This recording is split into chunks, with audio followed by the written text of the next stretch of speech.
Hello everyone, welcome to English classes by Anita.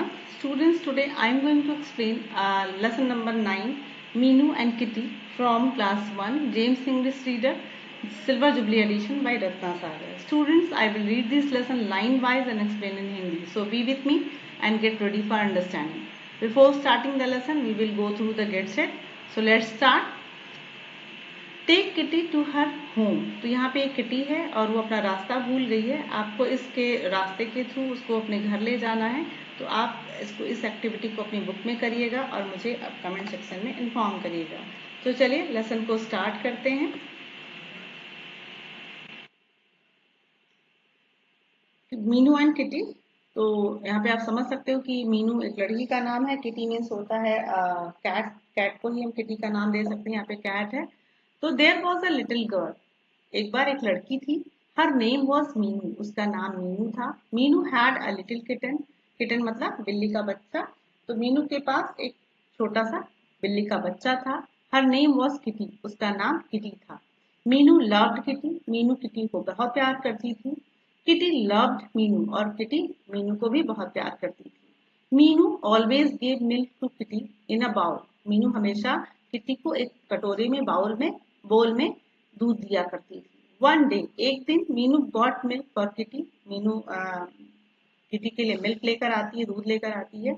Kitty was not there. लेकिन Kitty वहां पर नहीं होती है। Where was Kitty. अब वो सोचती है कि किटी कहाँ गई। Meenu put the bowl down. Meenu क्या करती है, दूध का जो बाउल होता है उसको नीचे रख देती है। And started looking for Kitty. और उस किटी को खोजने लगती है। Meenu looked under the bed. Meenu bed के नीचे, बिस्तर के नीचे देखती है। Kitty was not there. Kitty वहां नहीं होती है। Meenu looked behind the cupboard. और मीनू कपबोर्ड के पीछे भी जाती है और अलमारी के पीछे भी देखती है कि कहीं वहां पे तो छिपी नहीं है। तो उसके बाद किटी वॉज नॉट देयर। लेकिन किटी वहां भी नहीं होती है। Meenu looked inside the cloth basket. Meenu जो क्लोथ बास्केट है यानी कि कपड़ों की जो टोकरी रखी है उसके अंदर भी देखती है। Meenu looked under the table. यानी यानी कि मीनू क्या करती है, सब जगह उसको किटी को खोज रही होती है। Meenu looked under the table. वो मेज के नीचे भी देखती है। Meenu looked everywhere. मीनू चारों तरफ देखती है, हर जगह देखती है। Kitty was now here. मतलब कि किटी कहीं भी नहीं, नो वेयर मतलब किटी कहीं भी नहीं रहती है। वो हर जगह टेबल के नीचे, कपबोर्ड के पीछे और उस बेड के नीचे, जहां भी क्लोथ का बास्केट है उसमें भी देख लेती है, लेकिन वो कहीं भी उसे मिलती नहीं। Where was kitty. किटी कहाँ गई वो सोचने लगती है। Then Meenu heard Kitty's voice. तभी मीनू को किटी की आवाज सुनाई देती है। म्यू म्यू यानी कि वो म्यू म्यू करके बोलती है। Meenu looked up. मीनू ऊपर देखती है। देयर आर यू मतलब तुम वहां हो। On top of the cupboard यानी कि कपबोर्ड के ऊपर बैठी हो।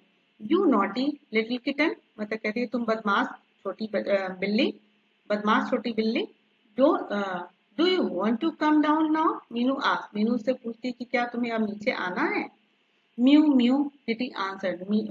जो किटी है, देखो यहाँ पे कपबोर्ड पे वो बिल्ली बैठी हुई है और वहां से वो बोलती है, म्यू म्यू करती है। तो पूछती है कि तुम वहां बैठी हो और क्या तुम्हें अब उससे नीचे आना है। तो जो किटी है वो उत्तर देती है म्यू म्यू करके। वो बोलती है कि मतलब अपने लैंग्वेज में बोलती है mu mu. What should I do. Meenu thought. Meenu सोचती है कि अब मुझे क्या करना चाहिए। Meenu was small. मीनू छोटी है। And the cupboard was so tall. और जो कपबोर्ड है वो बहुत लंबा है, बहुत बड़ा है। Then Meenu had an idea. तभी मीनू को एक आइडिया आता है, विचार आता है। सी ब्रॉट अ स्टूल। वो एक स्टूल लेकर आती है। Meenu kept the stool near the cupboard. Meenu उस स्टूल को कपबोर्ड के नजदीक रखती है एंड स्टेप ऑन इट और उस पर खड़ी हो जाती है। Meenu raised her arms and brought kitty down. Meenu अपना हाथ ऊपर उठाती है और किटी को नीचे उतारती है। Meenu hugged kitty. Meenu kitty को गले लगा लेती है। I love you kitty. और वो कहती है मैं तुम्हें बहुत प्यार करती हूँ। Kitty word softly. किटी भी वर्ड सॉफ्टली मतलब होता है बोलना, साउंड प्रोड्यूस करना। तो किटी भी सॉफ्टली बहुत धीरे से साउंड प्रोड्यूस करती है। म्यू म्यू वो मतलब कि वो भी प्यार से म्यू म्यू कहती है। Kitty jump out of Meenu's arm. और किटी उसके बाद से मीनू के हाथ से मतलब कूद जाती है, उसके बाह से उछल जाती है। Kitty began to lap up the milk in the bowl. और उसके बाद किटी बाउल में जो बोल में मिल्क रखा है उसको लैप यानी कि चाटने लगती है, यानी कि इसको पीने लगती है। स्टूडेंट्स, आई होप आपको ये लेसन अच्छे से समझ में आया होगा. So keep watching English classes by Anita, and if you like this explanation, do share it with your friends, and very thank you for watching.